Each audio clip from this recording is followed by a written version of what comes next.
Mom said I'd ruin the wedding unless I lost 30 pounds. Instead, I booked a $3,900 retreat, and while they panicked trying to explain why I wasn't there, I watched the sunrise in peace. There's a special kind of pain that comes from your own family, the kind that digs in deep and tells you you're never enough. For years, I believed it. Until one brutal wedding ultimatum finally snapped something inside me, and I decided to rewrite the entire script. You know that feeling? The one where you're walking into a minefield disguised as a family gathering? That's what it was like every single time I went to my parents' place in Eugene. Like clockwork, I'd arrive 15 minutes early, Mom's version of on time, just in time to catch the pre-show criticism. The front door was always unlocked because God forbid a doorbell interrupt my mother, Judith Wynne, and her sacred ritual of pre-event perfection. Aurora? Is that you? Her voice, always that same tone. Not warm, not cold, just expectant. Waiting. Waiting to see if I'd disappoint her this time. Yep, it's me, I called back, adjusting the collar of my blue blouse. I picked it specifically because I knew it would, hopefully, avoid any commentary on my figure. I followed her voice to the dining room, a place that always gleamed with her signature, almost sterile, precision. Crystal glasses caught the light from the bay window. Polished silver flatware was aligned with mathematical accuracy. There she was, hovering over the table, nudging a fork that, to my eyes, was already perfectly placed. She didn't even look up. "You're early," she said, her fingers moving the fork a millimeter to the left. "Piper and Grant aren't here yet." "I tried. I thought you might need help." That's when she finally looked, her eyes sweeping over me like a scanner. And there it was, the familiar tightening in my chest as her gaze lingered right on my midsection. "You could have worn the green blouse I bought you for Christmas," she offered. "It's more slimming." Just then, my dad, James, everyone calls him Jame, shuffled in from his study, glued to his phone as usual. "Is that Aurora?" He glanced up, a distracted smile. "Hey, kiddo." Before I could even say hello, the front door burst open. "We're here." Piper's voice rang through the house, followed by the clatter of heels.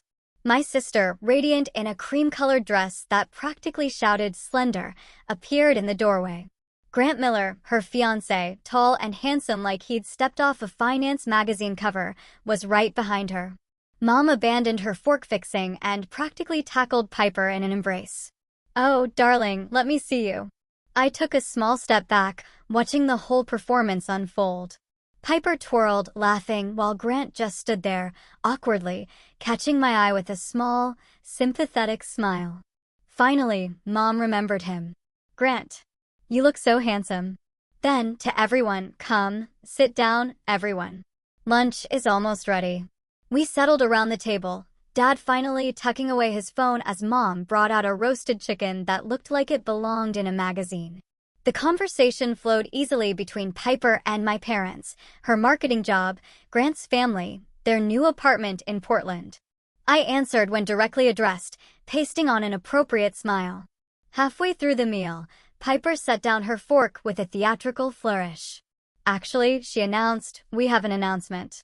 Mom froze, eyes widening with pure anticipation. "Grant and I."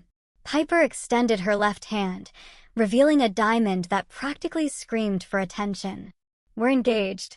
The dining room erupted. Mom actually squealed, a sound I'd never heard from her before. Dad looked up from his phone, genuinely surprised and pleased. "Well, I'll be damned. Congratulations." Grant beamed, explaining his Seattle proposal.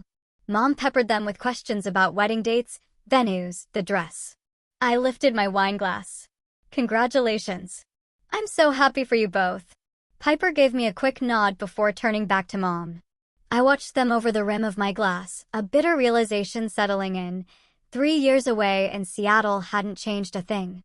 I was still the orbital body, revolving around the gravitational center that was Piper. "June wedding," Piper announced, 6 months to plan everything. "That's soon," I observed. "When it's right, why wait?" Piper said, fingers intertwined with Grant's. "We've already picked the wedding party. Grant's brother is best man, of course. And..." She turned to me, that familiar smile spreading across her face. Oh, I knew that smile. The one that preceded countless childhood betrayals. Aurora, you'll be my bridesmaid. A flutter of surprise, a suspicious warmth, bloomed in my chest. Really? I'd love, but Piper cut me off, her voice dropping to a stage whisper that absolutely everyone at the table could hear. But you need to lose at least 30 pounds. I don't want people saying the bride has a sister, bigger than the wedding dress itself. The dining room went silent. My face flushed hot with shame and anger, my wine glass frozen halfway to my lips. Everyone's eyes turned to me, waiting. My mother, Judith, nodded in agreement. You should get started. 6 months is plenty of time to lose the weight and, who knows, maybe find someone. I couldn't speak. The familiar knot of humiliation tightened in my throat. Dad started to say something, now I don't think. Mom cut him off with a sharp look, and he retreated, burying himself back in his phone. My mind flashed back to a memory. 16 years old, standing in this exact dining room, clutching an academic award. Dad had looked up from his phone, starting to congratulate me. Mom had interrupted, that's great, but it would be even better if you lost 20 pounds. Later, Piper's voice echoing, my fat bookworm sister. My parents had just laughed it off. Oh, that's just how close sisters tease each other. Back in the present, Grant shifted uncomfortably. Piper wore her triumphant smile. Mom's expression mirrored her approval. Dad studied his phone with sudden, intense fascination. I forced my lips to curve upward, ignoring the burning behind my eyes. I'll consider it. Don't just consider it, Piper pressed, you need to commit. This is my wedding. I took another sip of wine, avoiding a response, making a silent vow to myself. The taste was bitter now. Maybe it was time to decide what I wanted. The conversation moved on, but I remained quiet through dessert. When I finally drove away from my parents' house, the tears came. Hot, angry drops that blurred the familiar streets of Eugene. For a moment, I considered calling Piper to decline. But as I merged onto the highway towards Seattle, a different thought formed. I glanced at my reflection in the rearview mirror. My Seattle life awaited, my career achievements, my independence, a life I'd built without their approval. What if I did this transformation my way? Not for their validation, but for myself? I wiped the tears from my face and pressed the accelerator. Later that night, I unlocked my Seattle apartment and dropped my weekend bag. The familiar space welcomed me back, clean lines, minimalist furniture, shelves lined with economics texts and finance journals. My career awards stood in a neat row, gleaming quietly. Home, I whispered to the empty room. After the Eugene disaster, the solitude felt like a shield. I kicked off my shoes and sank onto the couch, exhaling the breath I'd been holding. 30 pounds. My sister's demand. Echoed in my head like a taunt. I grabbed my laptop and opened a folder labeled Family Photos. Why I kept these digital reminders of disappointment, I still didn't fully understand. The most recent album was from Christmas 3 years ago, my last visit before this weekend. My finger hovered over the trackpad. A pattern emerged that I'd never consciously noted before. In every single group photo, I stood behind Piper. Sometimes it was subtle. Me shifted slightly back while she leaned forward. In others, it was blatant. Me positioned directly behind her, partially obscured. What the hell, I muttered, clicking through more photos. It wasn't just the positioning.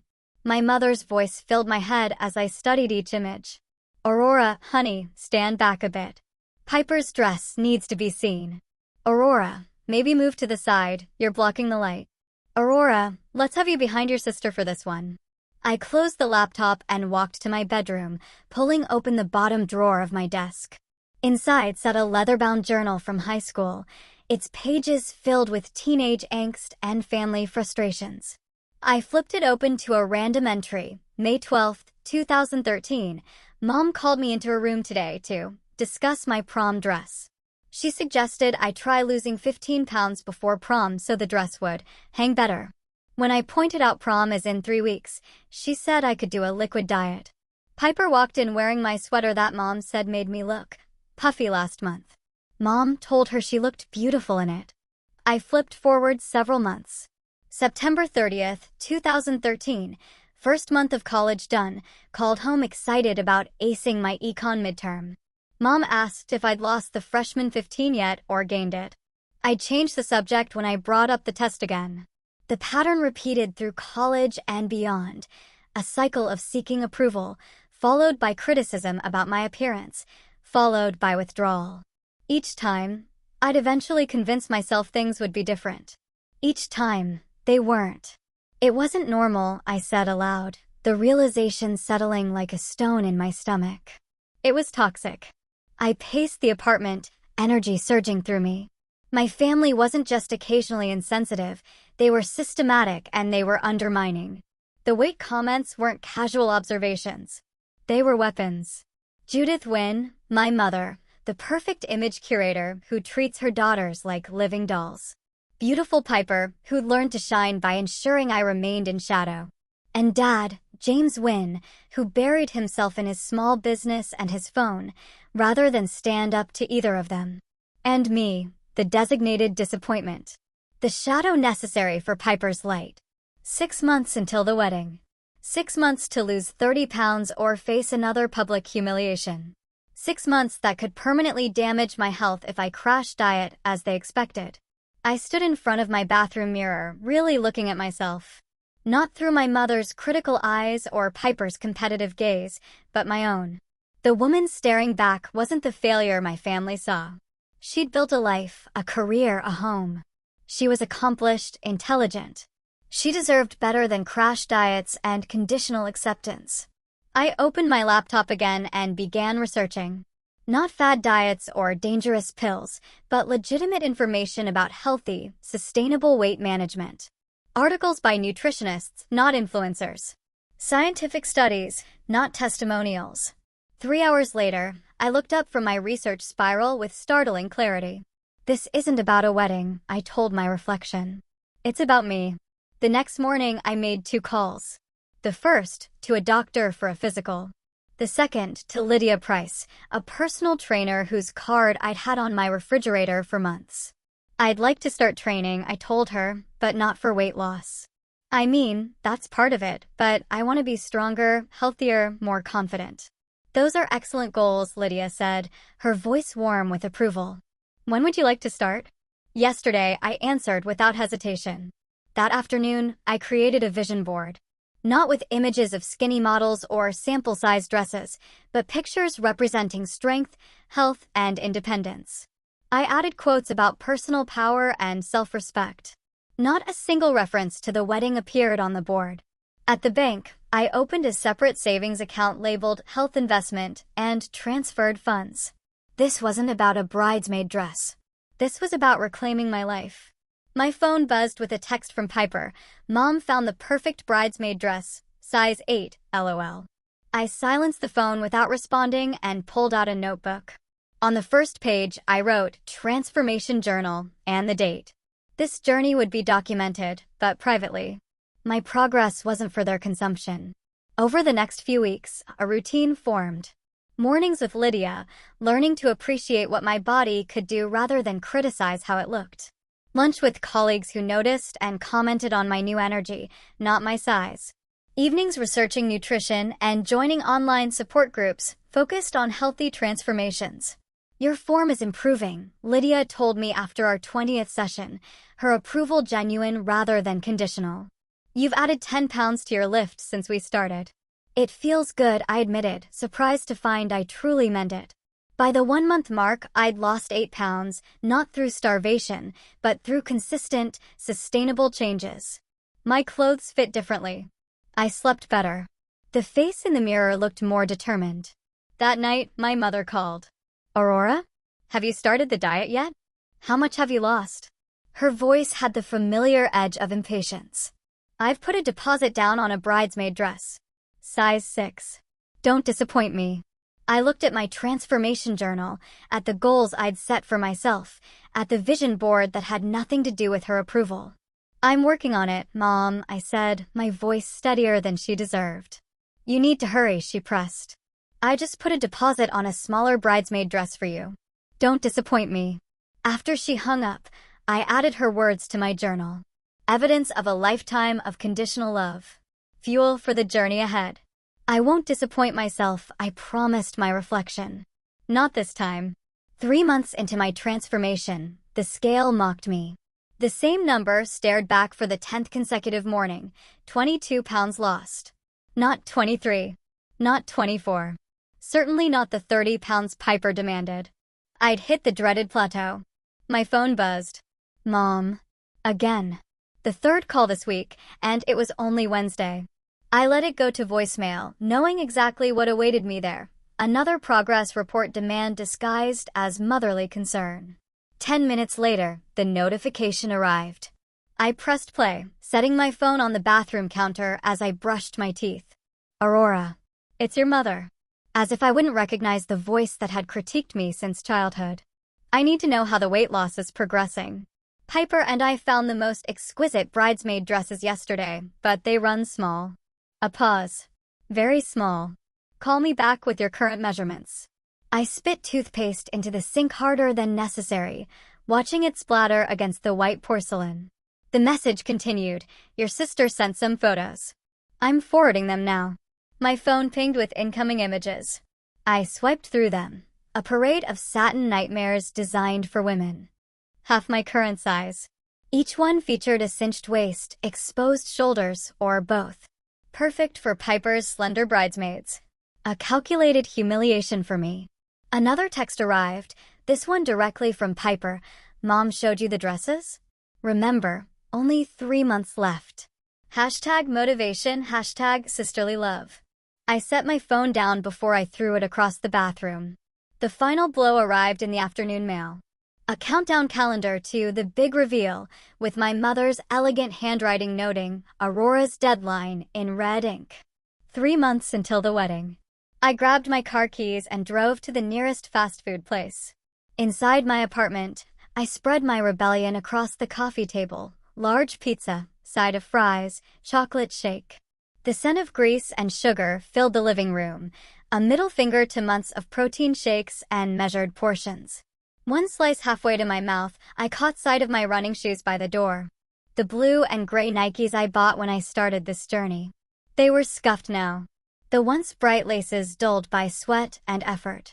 22 pounds. Not for nothing. I set the pizza down. Stared at it. Stared at the shoes. They aren't doing this for me, I whispered to my empty apartment. The realization spread through me like a fever breaking. I'm doing this for me.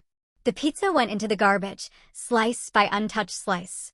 The fries followed. I poured the shake down the drain, watching the brown liquid disappear. 10 minutes later, I was running through the local park instead of my usual gym routine. The evening air smelled of cut grass and freedom. Each stride carried me further from Piper's hashtags and Mom's deadlines. I ran until my lungs burned. Until sweat plastered my shirt to my back. Until my thoughts quieted to a single mantra, mine. This journey is mine. The next evening, my phone lit up with a video call request, Mom and Piper. I considered ignoring it, but a new resolve steadied my finger as I pressed accept. Their faces appeared, side by side on my screen. Mom in her immaculate living room, Piper presumably at her apartment in Portland. Finally, Mom said instead of hello. Her eyes narrowed, taking in my surroundings. That wall color makes your apartment look smaller than it already is. You should have gone with eggshell, not that dreary gray. Thanks for the design tip, I said, keeping my voice neutral. Piper leaned closer to her camera. So, how much have you lost now? Mom says the dress shop needs final measurements in 2 weeks. I'm making progress, I said. Numbers, Aurora. Mom's voice sharpened. We need specifics. Step on your scale right now. We can see. Sue. The old Aurora would have complied, would have carried her phone to the bathroom and suffered the humiliation of a public weigh-in. Instead, I shook my head. My transformation is private until the wedding. Silence.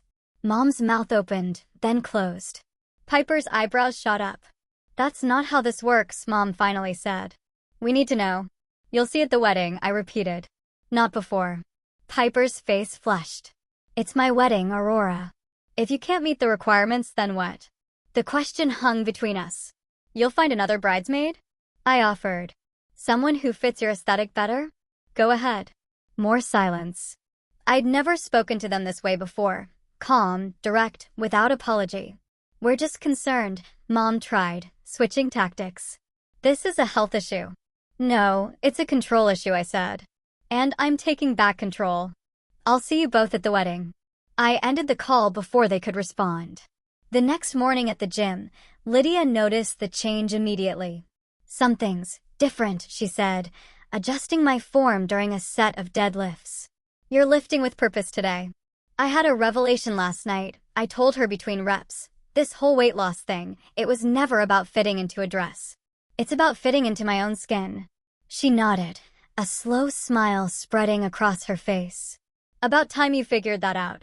Their toxic expectations were weighing you down more than any extra pounds."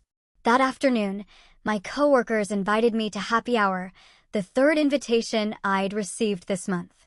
Before, I declined, too focused on calories and macros. This time, I said yes. We laughed over mocktails while they told stories about their families. "My brother once told me I'd never make regional manager," said Tanner from accounting, said I was too soft for corporate. Last Christmas, I handed him my business card with my new title. The table erupted in laughter. I shared my sister's Bridesmaid ultimatum, surprised at how easily the story flowed when framed as absurdity rather than shame. "Families," said Emma, raising her glass. "Can't live with them, can't exchange them for store credit." 2 weeks later, I stood in my bathroom, electric clippers in hand. Brown hair fell into the sink as I transformed my appearance on my terms. When I finished, I applied ash blonde dye to the short crop remaining. The woman in the mirror looked bold, unapologetic. My new wardrobe followed, clothes that celebrated strength rather than apologized for existing. Dark jeans that showed off newly muscled legs. Fitted blazers that accentuated shoulders sculpted by months of pull-ups and presses. The scale became an afterthought. I checked it occasionally, noting the numbers with clinical detachment rather than emotional investment. When I hit 30 pounds lost, I felt only mild satisfaction. The true victory came 3 weeks later when I deadlifted my body weight for the first time. "You realize you've surpassed their demand?" Lydia said during our session. 35 pounds down, but that's not what matters, is it? I shook my head, catching my reflection in the gym mirror. What matters is that I'm carrying my weight differently now. The physical pounds, yes, but also the emotional burden. Their expectations don't crush me anymore. Tears surprised me, welling up without warning. I've been carrying their expectations longer than this weight. Lydia squeezed my shoulder and handed me a towel. "Keep those tears. You've earned them." That night, I created a folder on my laptop labeled Evidence. Into it went the before photo from months ago, standing awkward and apologetic in my Seattle apartment. Next to it, I placed today's progress photo, shoulders back, chin up, eyes straight. The physical transformation was obvious, but the change in posture told the real story. I added screenshots of Piper's passive-aggressive texts, transcripts of Mom's voicemails, journal entries documenting years of weight-related comments, not for vengeance, but for clarity. A record of the journey from their vision to mine. For weeks before the wedding, the scale confirmed what my clothes already told me, 48 pounds lost total. My phone rang with Mom's weekly check-in. "The family lunch is in 2 weeks," she announced without preamble. "We need to see if you've made enough progress for the wedding party." I ran my hand through my ash blonde hair, shorter now and styled in a way Mom would never approve. "I'll be there. Don't disappoint us, Aurora." "I won't be disappointing anyone," I said, my voice steady, especially not myself. I hung up and caught my reflection in the window. The woman looking back at me bore little resemblance to the one who received Piper's ultimatum 6 months ago. A smile spread across my face as I whispered to the empty room, "They have no idea who's coming to." Dinner. At the family dinner, my black heels made a different sound against the pavement, sharper, more assertive. I paused at the edge of my parents' driveway, taking one final breath before the performance began. 6 months of preparation for this moment. I checked my reflection in the car window, ash blonde hair catching sunlight, a fitted navy dress accentuating the curves that remained while highlighting those that had disappeared. 48 pounds gone, replaced by something weightier, resolve. I timed my arrival deliberately, 10 minutes after the stated lunch hour. Guarantees everyone will be there, settled and waiting. The perfect audience for what came next. My heart pounded against my ribs as I approached the front door, not from fear, but from anticipation. I pressed the doorbell instead of walking in unannounced. A small rebellion, but it started the script on my terms. The door swung open to reveal my father, phone clutched in his hand as usual. His eyes widened, mouth forming a perfect O of surprise. "Aurora?" James stammered, phone forgotten in his hand. "Is that you?" I smiled, stepping past him into the foyer. "Who else would it be, Dad?" The dining room fell silent as I entered. The tableau was exactly as I'd pictured it. Mother at the head of the table, Piper beside her, Grant across from my empty chair. Their expressions shifted in sequence: shock, disbelief, recalibration. "Wow, Aurora." Grant broke the silence, his eyes moving appreciatively over my transformation. "You look amazing." Piper's face tightened, her smile brittle. "You look different." Her eyes narrowed with calculation. "Did you get surgery?" I hung my purse on the back of my chair, taking my time before responding. Every movement was deliberate, unhurried. I'd rehearsed this moment with Lydia a dozen times. "No," I said finally, meeting her gaze. "I just tried loving myself." "It feels great." Mother recovered quickly, her face rearranging into familiar disapproval. "Your hair," she said, reaching across to touch a strand of ash blonde. "You should dye it back to brown." Piper has always been the blonde daughter in this family. I felt, rather than saw, Grant's surprise at Mom's comment. He glanced between Piper and me, something new registering in his expression. "I like it," Dad offered, smiling at me. "You look healthy, kiddo." Mother's sharp glance silenced him immediately. He retreated behind his phone, the momentary alliance broken. "Thank you," I said to him anyway, keeping my voice light. I noticed Piper's knuckles whitening around her water glass as Grant continued looking in my direction. For the first time, I saw the jealousy naked on her face, not hidden behind teasing or wrapped in concern about my health, just raw envy. The realization settled into my bones. They don't know how to celebrate me. My transformation threatens something fundamental about our family's balance. I could have lost 100 pounds, achieved world peace, and cured cancer, and Mother would still find fault. Piper would still see only competition. I took a sip of water, smiling behind the glass. Each criticism now strengthened rather than diminished me. "The dress is too tight," Mother said, serving roasted chicken onto plates with surgical precision. "It emphasizes your problem areas." "Your hair is going to clash with the bridesmaid dresses," Piper added. "We chose coral pink. It's going to look ridiculous with that blonde." I buttered a roll, watching them escalate their critique in tandem, a well-practiced duet. The more they talked, the smaller they became. "You're deliberately trying to steal the spotlight," Piper finally accused, abandoning subtlety entirely. "This is my wedding year." Dad cleared his throat. "Now, Pipes. She shows up looking like this 2 weeks before my final fittings? When all our relatives will be comparing us." Piper's voice rose. "That's not a coincidence." Mother nodded in agreement. "Aurora has always been competitive with you." Dad glanced at Mother, then at Piper, before turning back to his phone. "That's right," he mumbled. "Don't try to outshine the bride." The family lunch spiraled into familiar territory, only the subject matter had changed.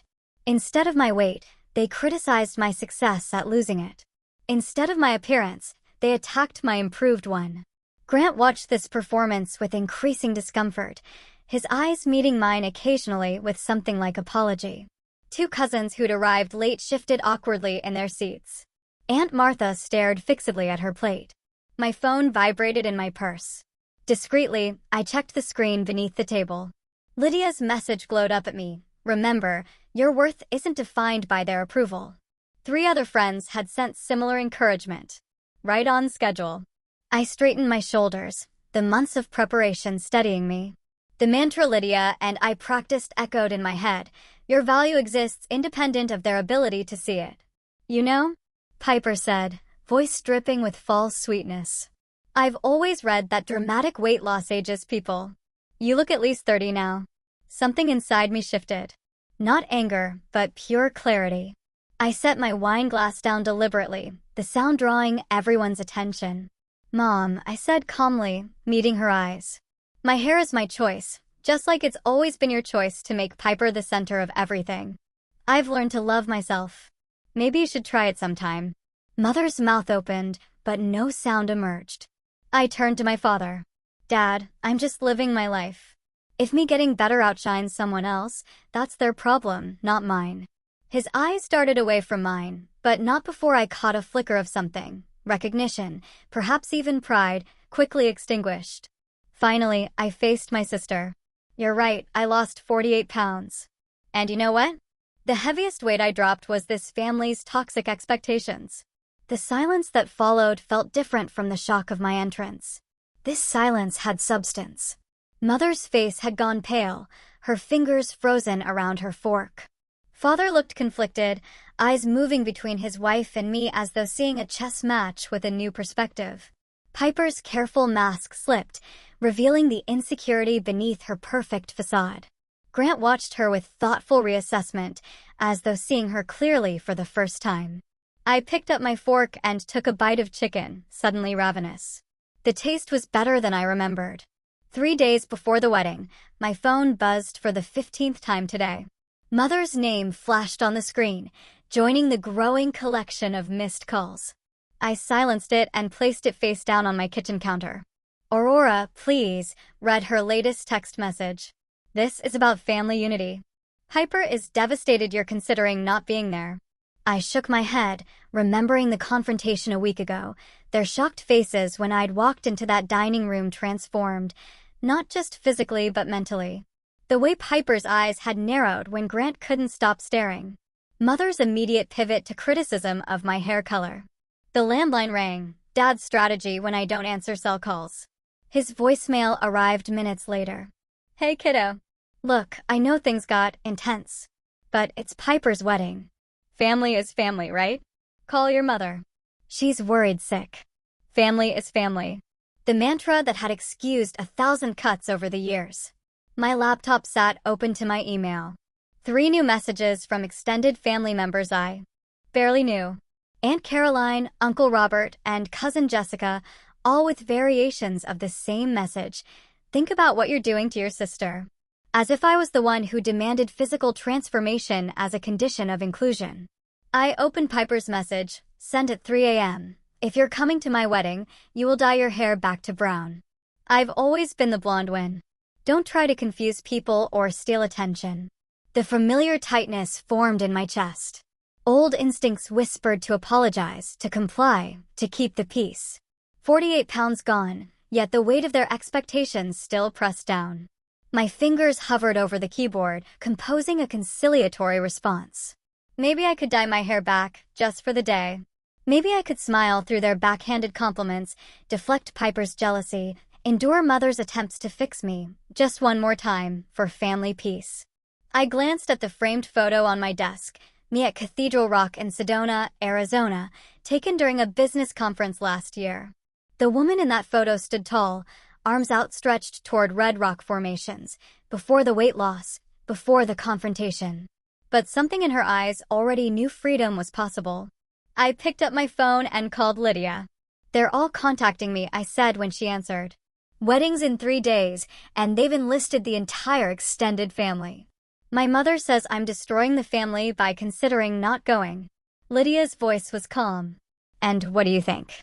I paused, staring at the reflection of my ash blonde hair in the window. "I think I'm having a moment of weakness, old habits pulling me back." "What would it mean if you went?" she asked. The question landed with surprising force. What would it mean? Not just enduring a day of criticism, but signaling that their behavior was acceptable. That I could be controlled through guilt and obligation. That transformation is only acceptable on their terms. "It would mean nothing has really changed," I whispered.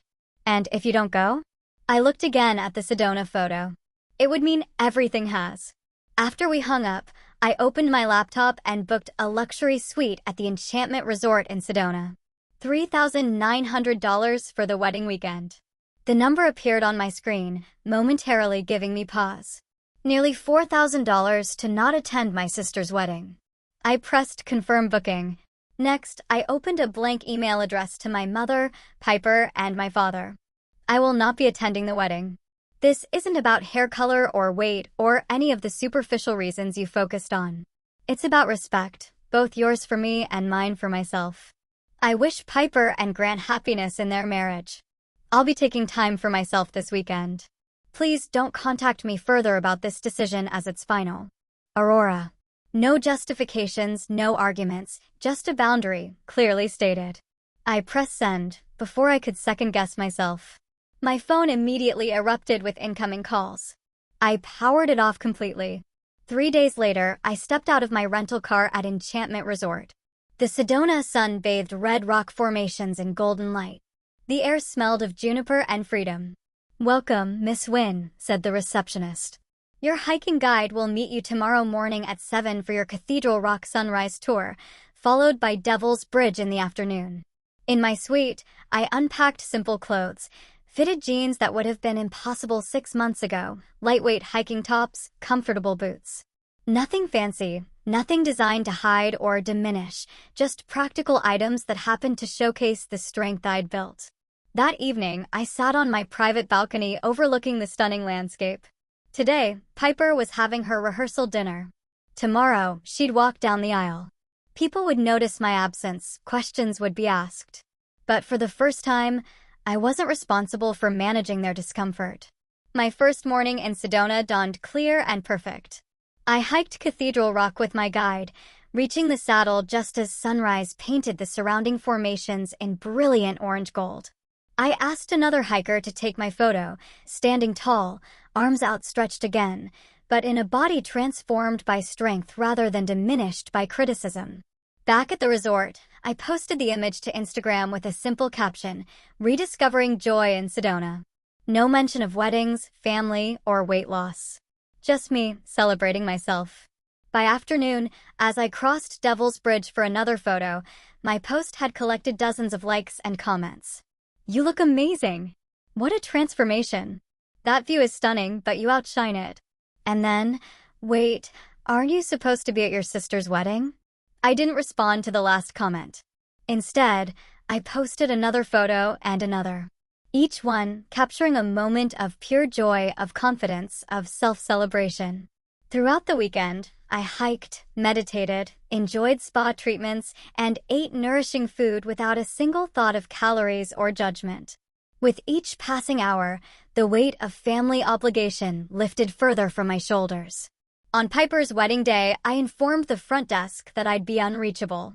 I placed my phone in the room safe and spent the day completely disconnected from the outside world, from the ceremony happening hundreds of miles away, from the questions surely circulating among guests about the missing sister. My absence spoke volumes that my presence never could. Sunday morning, as I prepared to check out, I finally retrieved my phone and powered it on. Notifications flooded the screen, missed calls, texts, social media tags. As I settled my bill, the first email notification appeared. From Aunt Linda, my mother's sister, who always stood slightly apart from family drama. Subject line, "What you missed." My finger hovered over the delete button. Do I want to know? Does it matter? I hesitated, then opened it. "Aurora, you didn't come." It was an absolute disaster. Piper was irritable and argued with Grant right at the reception. People kept asking, "Where is the bride's gorgeous sister?" Your mother looked livid with embarrassment.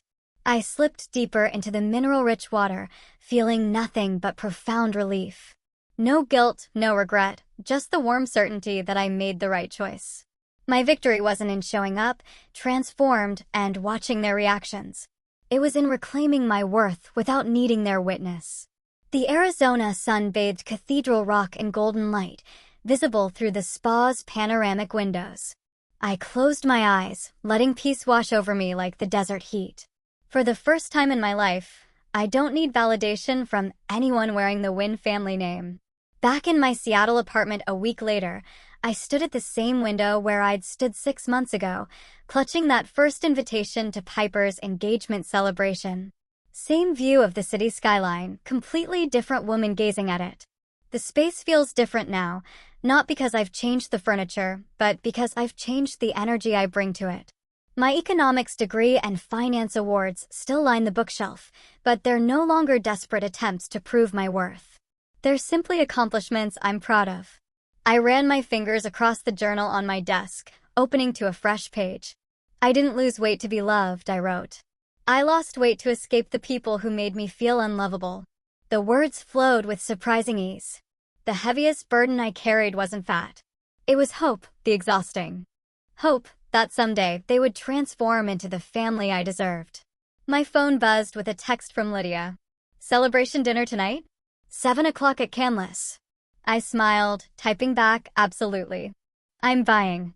Letting go of a toxic family doesn't mean being alone. These past months have taught me that. My friendship circle has expanded with people who value my intelligence, my humor, my thoughts, not just my appearance. My recent promotion came not from losing weight, but from the confidence that emerged when I stopped measuring myself through others' eyes. Lydia raised her glass across the candlelit table that evening. To freedom, she said. To boundaries, I countered, clinking my glass against hers. And to telling toxic people to kiss your newly toned ass, she added with a wink. We laughed, and I realized how rarely I'd laughed during family gatherings. How I'd trained myself to be smaller in every way, not just physically, but emotionally, verbally, energetically. Jennifer, from accounting, asked if you'd talk to her, Lydia mentioned between bites of salmon. She's dealing with similar family stuff. Said you're the only person who might understand. Of course, I said without hesitation. The thought of transforming my pain into something useful felt right. Not retribution, not bitterness, just honest guidance from someone who's walked the path. 2 days later, I sat with Jennifer in the office courtyard. As she described her mother's endless criticism, I recognized the familiar patterns. I didn't tell her what to do, that's not my place. But I shared what I'd learned about boundaries without resentment, about loving yourself when others can't. That evening, I settled onto my balcony overlooking Seattle's twinkling skyline. My journal rests open beside me, a half-finished entry capturing today's small victories. The solitude feels peaceful, not lonely. My phone chimes with an Instagram notification. A distant cousin, you look amazing, what's your secret? I smile, typing thoughtfully, learning that health starts with loving yourself enough to walk away from people who don't. After a moment's reflection, I posted my own before and after photos. Not just physical transformation, though that's evident, but the change in my eyes, my posture, my smile. Beneath it I wrote, the heaviest weight we carry isn't on our bodies, it's the expectations of those who can't celebrate our light. I added a question. If it were you, would you have gone to the wedding to show them your transformation? Or was leaving in silence, letting them stew in their own jealousy, the better move? Let me know in the comments. As responses began flooding in, mostly from women with their own family stories, I felt connected to something larger than myself. This journey was never just about weight, it was about finding the courage to choose myself. And in that choice, I finally found peace.